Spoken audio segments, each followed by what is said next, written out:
The beginning of October brought warm but rainy days to the city. The smell of damp leaves mixed with the special aroma of autumn, penetrating through the half-open windows of a small rented apartment in a residential area. Marina thoughtfully stirred the borscht, standing at the stove. Cooking always encouraged dreams. She imagined how she and Maxim would one day live peacefully and happily, without the constant counting of money until payday and without looking back at his parents. When the young man returned home, he was holding a bouquet of soft pink asters, but the girl immediately noticed that something was wrong with him.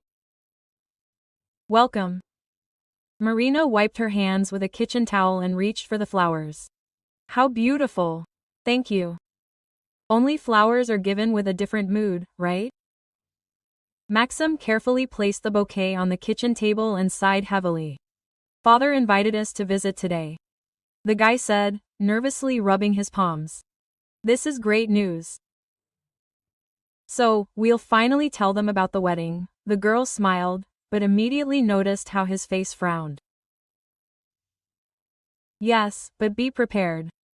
Father may react completely differently than we would like." Quote. The girl tensed up, but nodded in agreement. Nikolai Ivanovich had always seemed to her to be a tough man, but reasonable and fair. How wrong she was. By evening, they were already sitting in the luxurious living room of Maxim's parents. Expensive furniture, heavy sideboards, antique paintings on the walls. Everything spoke of the family's well-being and high income. Vera Alexandrovna greeted the young people warmly, hugging her son's girlfriend in a motherly way. Nikolai Ivanovich sat in a leather chair, intently examining the loving couple. "So, the man began after everyone had taken their seats at the table. Maxim said that you want to discuss something with us." The young man cleared his throat, looked encouragingly at Marina and announced, "We have decided to get married." For a few minutes, there was complete silence in the living room. Vera Alexandrovna beamed. However, her husband frowned even more at such news. "Get married? Commendable. And where are you planning to live?" asked Nikolai Ivanovich, looking at his future daughter-in-law. The girl looked at Maxim in confusion, expecting support. "For now, we are renting an apartment." But he began, but his father interrupted him. "Are you hoping to get our second apartment?" The man turned his gaze to Marina, clearly expecting an answer. "We thought maybe you would let us live there. After all, it is empty." The girl tried to speak confidently, but her treacherous voice trembled. Nikolai Ivanovich grinned. "Excuse me, you are counting on a gift." "Well, I will have to disappoint you. I am giving the apartment to other relatives, and I cannot help you in any way. Get out of it yourself." Marina froze, feeling the color flood her cheeks. Maxim squeezed her hand under the table as a sign of support. "Dad, maybe?" The son tried to intervene, but his father cut him off. "No, Maxim, it's decided. Learn to live independently." This conversation was the beginning of their difficult journey. They returned home in oppressive silence. The girl's head was spinning with her father-in-law's words, leaving a bitter aftertaste, as if she had swung at something that did not belong to her. The guy's family had always lived comfortably, although they had never boasted of it. She could not even imagine that a conversation about future housing would turn into such humiliation. Quote, "Maxim." Marina suddenly broke the silence. "Why did he do that? After all, the apartment was originally intended for you." The young man was silent, as if choosing the right words. "It's hard to explain. My father has always been principled.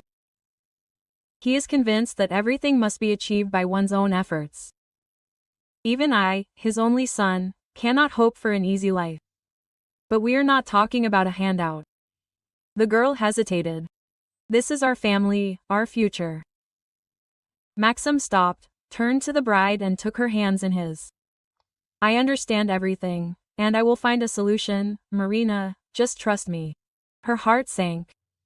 She nodded, but an inner voice told her that it would not be easy to trust. The following days flew by unnoticed in the whirlwind of wedding preparations.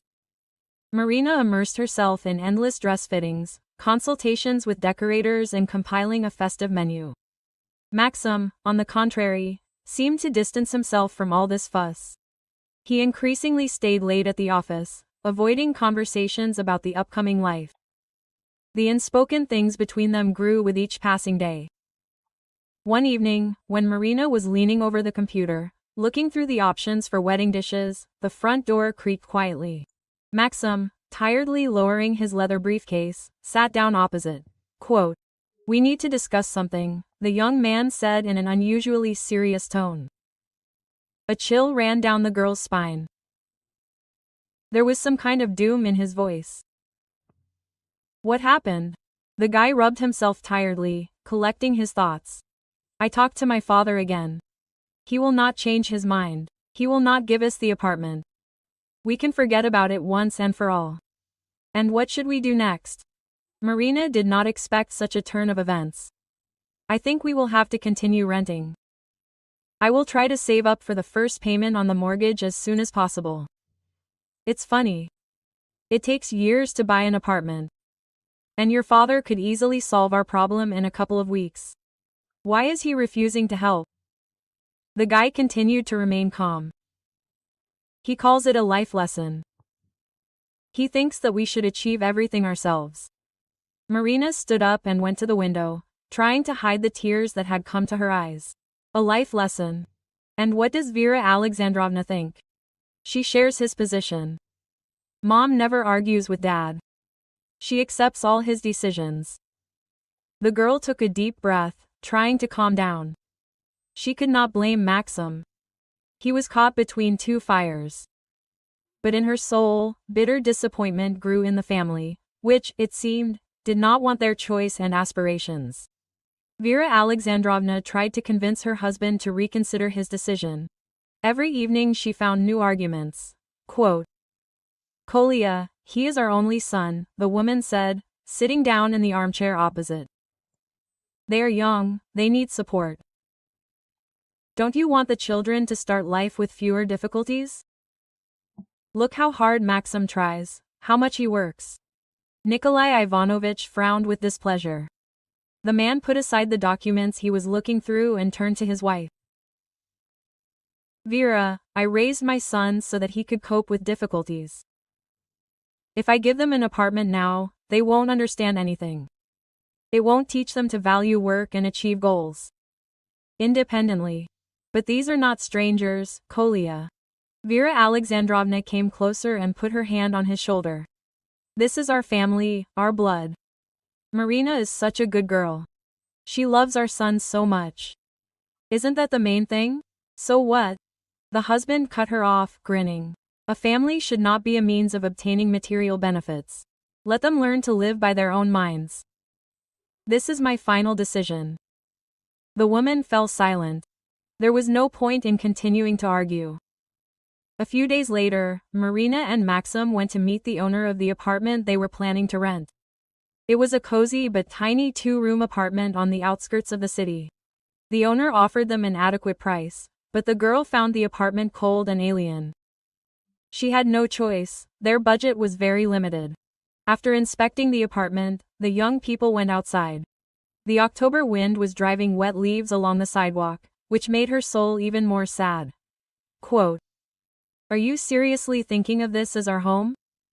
Marina asked sharply, stopping in the middle of the deserted yard. The guy was confused, not expecting such pressure from his future wife. This is temporary, Marina, we can handle it. The main thing is that we are together, and we will buy everything else somehow. Yes, together. Only you and I are not wild wolves. We have a family, and one of our family members is acting unfairly. Her voice trembled with suppressed emotions. Marina, stop. You know that this is an empty conversation. We must accept this fact. Whether you like it or not. Maxim tried to take the girl's hand, but she pulled away. Tears rolled down Marina's cheeks. Accept? But what about us, Maxim? We must come to terms with the fact that we have been abandoned to our fate, that your father, having the opportunity to help, simply turns away from us, accept and scream with joy. The young man wanted to answer, but remained silent. A painful silence hung in the air. The next day, Marina received an unexpected call from Vera Alexandrovna. Quote, "Marina, hello," the future mother-in-law greeted softly. "I want to talk to you alone." "Let's meet." The girl agreed, although inside she was all clenched with excitement and incomprehensible anxiety. The women met in a cozy cafe not far from the house. Vera Alexandrovna appeared exactly at the appointed time. She looked tired, but her eyes showed firm determination. Quote, "I know that Nikolai is unfair," the woman began when the waiter brought them tea. "And I want to help." Quote, "You see, I have personal savings. It's not an apartment, of course, but I can give you money for a down payment on a mortgage." Tears glistened in Marina's eyes. "Thank you very much, but, Nikolai Ivanovich, don't worry about it." Vera Alexandrovna lightly touched her hand. "I thought it all through and I'll do it so that Nikolai doesn't find out. The main thing for me is that you and Maxim are happy. I can see how much you love each other." This unexpected offer was a real gift from fate for Marina. For the first time in a long time, she felt that there was a way out of this difficult situation. "I've long wanted to give you my savings. You know, sometimes a mother's heart simply cannot stand aside." Nikolai got too carried away by his principles and forgot about the main thing, the happiness of his own son. "And I want to help you with all my heart." Marina thought for a long time about the unexpected offer of her future mother-in-law. Every evening, alone with her thoughts, she returned to their conversation in the cafe. Vera Alexandrovna's help seemed like a real salvation, a small miracle in the midst of a series of failures.